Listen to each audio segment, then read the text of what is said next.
أخي اصبر، لا نستعجل. صحيح. العبرة في الخواتم. أستاذ خالد عندي سؤال شوي أضحكني دائما. ألا تشعر أنه لما نعتدي نحن كمسلمين، لما نعتدي كمسلمين سنة أو غير، أنا سني للأمانة، لما نعتدي على آخرين ونسميه فتح، وهم لما يعتدون علينا نسميه استعمار واحتلال، ألا يعتبر هذا ظلم من حيث المنطق والأخلاقيات؟ يعني ألا يعتبر استحمار للشعوب لما نسمي اعتداءنا فتح واعتداءهم استعمار؟ أليس هذا استحمار لعقولنا؟ ألسنا هنا لسنا منصفين أم نحن عادلين؟ يعني لما نعتدي على الآخرين ونقول فتح، لما يعتدون علينا لا أنتم معتدين واستعمار. شو رأيك بهاي الفكرة؟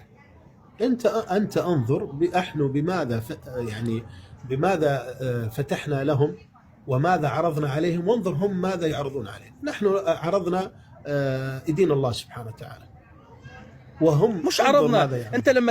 انت لما تحمل سيف وتروح على الاندلس تعبر البحار والمحيطات مشان تخبرهم انه لازم لكم دينكم ولنا دين، او ما غلط يعني، خلك ببيتك وخلص اترك الناس بحالها. لا لا لا لا، شو مستحيل أن أترك ثلة يتحكمون بعقول الناس ويجبرهم على هذا الدين، والفطرة تقول أن الله سبحانه وتعالى هو الخالق، فنحن نذهب ونعرض عليهم هذا. ما يوجد محاكاة. تمام.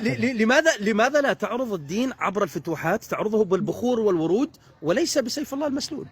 اندونيسيا فتحت بالبخور والورود. اندونيسيا ما في بالبخور، ما في بالبخور والورود. هذا الكلام غير صحيح. ما في بالبخور والورود، ما في فتح بالبخور والورود. ما في كبيرة هي كبيرة.